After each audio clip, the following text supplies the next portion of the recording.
the health and safety, and then hand over to Lynda, who's far more capable than me of leading this session. Just to let you know, we have had no notice of fire alarm, so the escape is either through that door there, up the stairs and out of the front, or out through these doors here, and go round and meet in the car park. The refreshments are where you came in, and there are toilets to the left there as well, if you need those. And the session should end pretty promptly, we hope, at 10:30. So over to Lynda. Right, welcome everybody. James has introduced himself. I'd also like to introduce Steve Thompson from Procurement-Organic, Will Pouget from the Volts Cafe in Oxford, and Sophie Kirk from the Sword Association.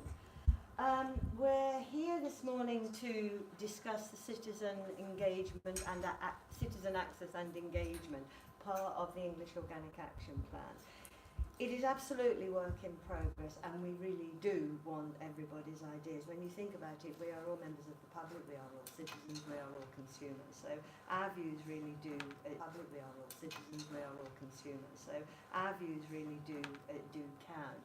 I think that we are a small group, which is great in the sense that everybody should get a shout, and we would really appreciate that. As you can see, I actually favour low-cost, low-technology. So this is at a glance, what we've been working on the last year. You do not have to remember it by heart, I promise you. But what we've actually done is divide it basically into two parts. There's the access, i.e. how can we get more citizens to have more access to organic food? And then there's the engagement. How do we get how do we manage to get that engagement connection going in a better way? And as we know, access and engagement, as I'm quite fond of saying, are a bit like Fred Astaire and Ginger Rogers, they are inseparable. You know, one leads to the other. We don't have time to cover everything, so this morning we're going to concentrate on the access. Because these are the really important drivers. I have been living with this literally for over a year now, and I did want to take the opportunity, if I may, just to kind of make a couple of points. The first thing is that, yes, the organic sector is an industry, but it is also a movement that engages hearts and minds. I buy into organics because I really believe in what the organic sector is doing. And I think, for me, this is the essence of this section. It's as much about that engagement and the hearts and minds as it is about increasing market share. It's our opportunity, if you like, to get up close and personal. James and I are fond of, we call this the cuckoo in the nest of the English Organic Action Plan, because it is a big section. It does cover so much. And that leads me to my second point. We advocate an integrated food and farming policy, one that embraces the big picture, one that actually begins to address the cheap food culture, and one that brings in all the related things that go with food and farming. And I see this section as a step in that direction. So our action points, they don't just embrace farming and the environment, but they also embrace food, cooking, health and well-being, education and communication. And whenever, for me, having been in the business, so to speak, banging the drum about organics for the last 20 odd years, I believe that I think of education as empowerment. And for me, that is the mind shift that we really need to grab hold of. And that's what's come across from the first day. We absolutely are going to need a dialogue, a two-way dialogue.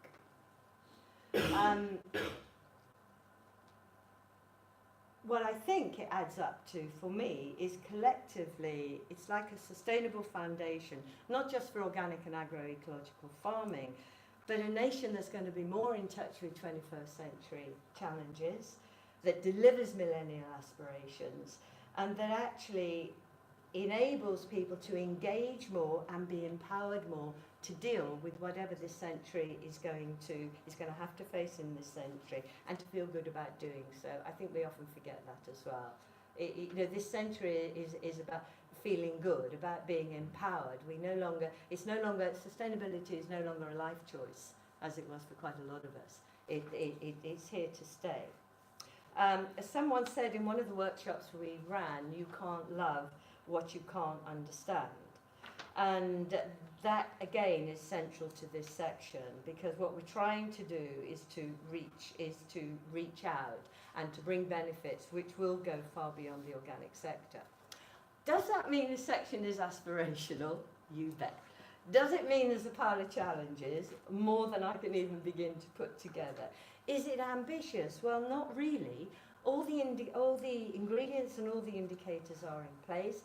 Each action point helps achieve the government's stated objectives. Each one is doable.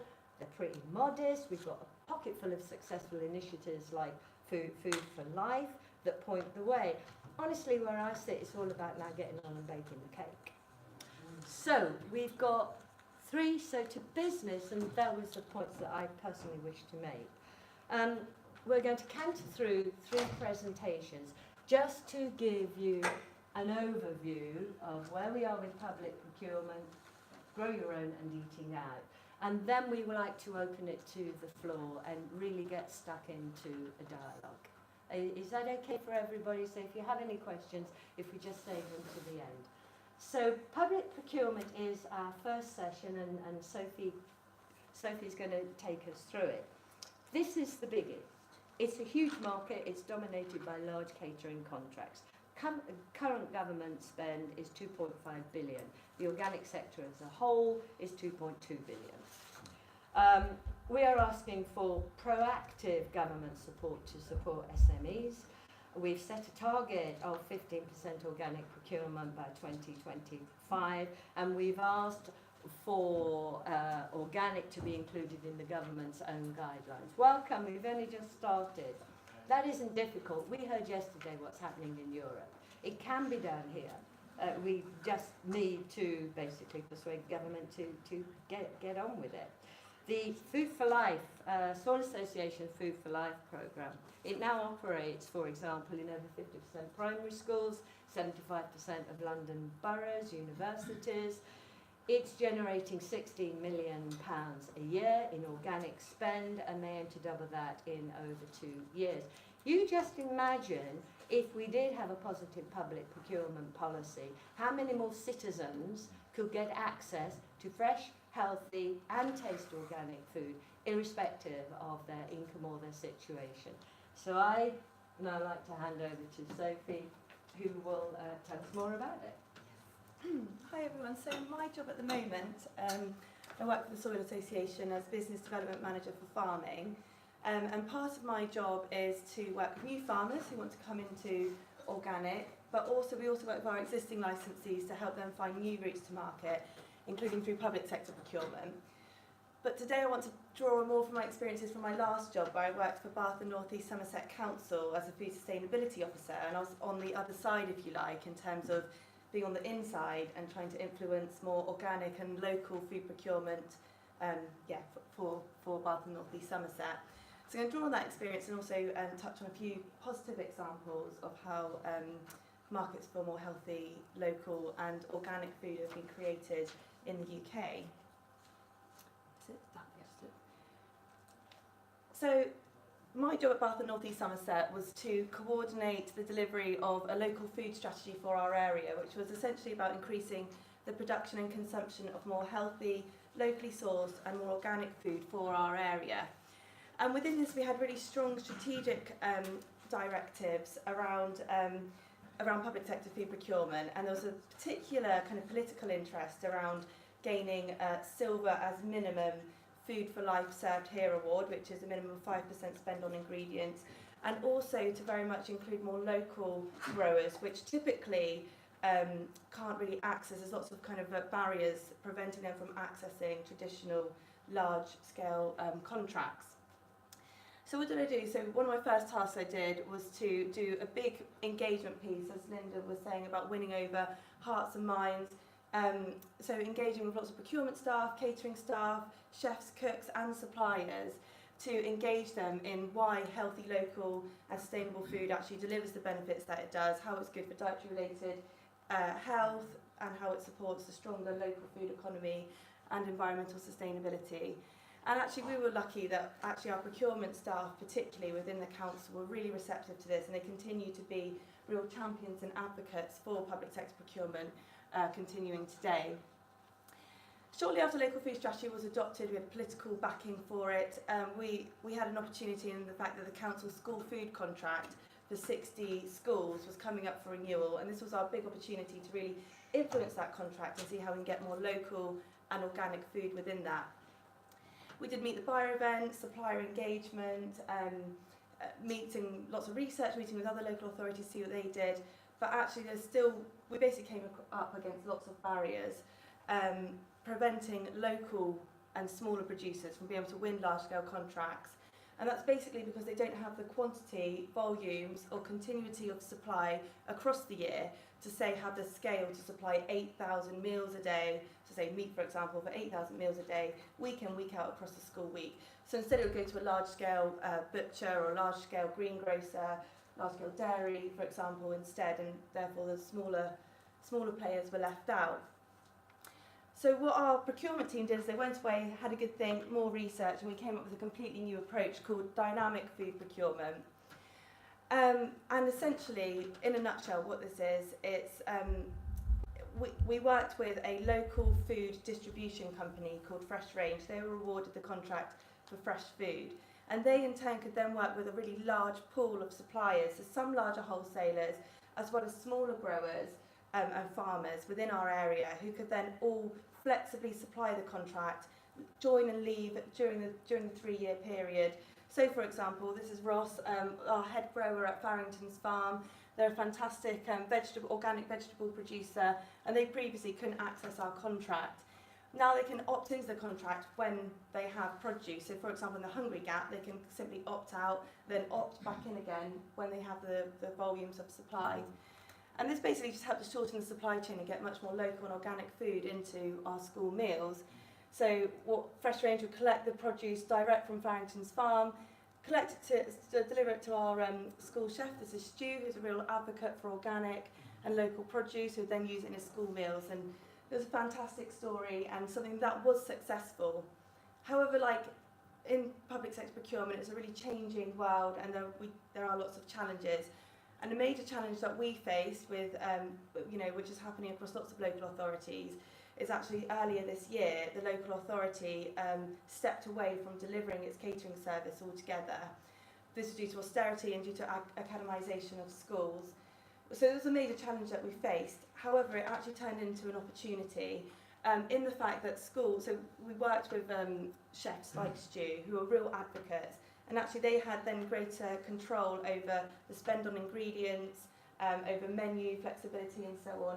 So he's actually really increased the amount of organic specifically used in meals. Organic veg is on the menu every single day, and he sources the majority from Farrington's where he can. So this is something that has had a positive outcome. And school meal uptake has really significantly increased, which is a real kind of driver in terms of reducing dietary related ill health, etc. As part of this, so when all this was happening, we had a really good story to share. We worked with lots of other organisations across the west of England. We set up a West of England Food Procurement Group where we were really sharing best practice and ensuring that all local authorities, the universities, etc. in our area, we were winning over hearts and minds and sharing the story around Fresh Range. Today, Fresh Range has actually won contracts with lots of the other larger public sector organisations across the area. So that's all 4 local universities, 2 in Bristol, 2 in Bath, 12 of our large secondary schools who in turn cater for some of our primaries, and also now key visitor attractions like we've got We the Curious Science Museum. They source lots and lots of organic through Fresh Range from a range of different local and organic producers. Dynamic food procurement is now being backed by DEFRA. There's several DEFRA task groups set up to help. There's a massive movement to try and get more SMEs, more organic food into the public sector. And as a first step, National Commercial Crown Court Services are going to be implementing this approach across all their national sites. And the procurement staff within Bath and North East Somerset and Fresh Range are working with DEFRA to implement it across wider public sector, across nationally as well. So that was my experience at Baines. Just want to really quickly touch on some other good some good stories as well. So Tower Hamlets, this is so my team in Soil Association, they work with them really closely to achieve the Gold Food for Life Served Here award, which means that they have a minimum of 15% spend on ingredients goes towards organic. The way this works is, Tower Hamlets is an area of very high deprivation. They serve around 20,000 school meals every day, and they really wanted to get Gold Food for Life. And to do that, they had to source a meat product. The way they did this was they set up a partnership with a local butcher, William White, and they in turn then worked with one of the Soil Association farmers, Reeg Estate, to find a meat product that would still, well, it's high quality but still meet cost criteria. And the way that they did this was actually by sourcing cheaper cuts of the carcass and making things like meatballs and burgers. So yeah, a different way to try and have that high quality product, but again meeting it at the really stringent cost criteria that public sector faces. I'll also touch on Oldham school catering. So Oldham's been cited as the poorest town in England. I think again there's around 17,000 school meals served every single day. But despite this, again, they've got a spend of around 20% of their ingredient spend is on organic. And they've again got the Gold Food for Life Served Here award. And the way that they've done this is by sourcing organic through a local meat supplier and sourcing veg boxes from a local organic vegetable producer.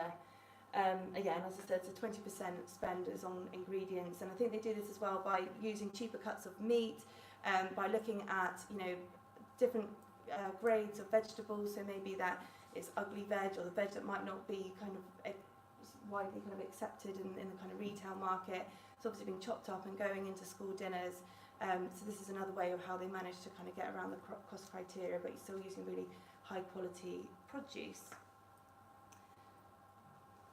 So to finish off, I don't know if there's any suppliers in the room, so before we get into the kind of policy stuff, I would suggest any suppliers to sign up to the Food for Life Served Here supplier scheme. If you're a Soil Association licensee, then that's free to you. But that's basically a suppliers directory which is shared with all of our Food for Life award holders. So we've got over 1,000 in the country, and it really is a kind of industry recognised award now. So that's kind of a key step that we'd suggest you to do if you're a supplier. Do you want me to go through this now, Lynda? Or should No, we can leave that at the end. That's basically how we've condensed down what needs to happen in public procurement. Thank you, Sophie. That we wanted just to give you the flavour of what can happen. And I think for me the take-home message is that if you find local solutions for a particular local area, this can happen. And I think that's the advantage, and that's the exciting thing about dynamic procurement. Yeah, exactly.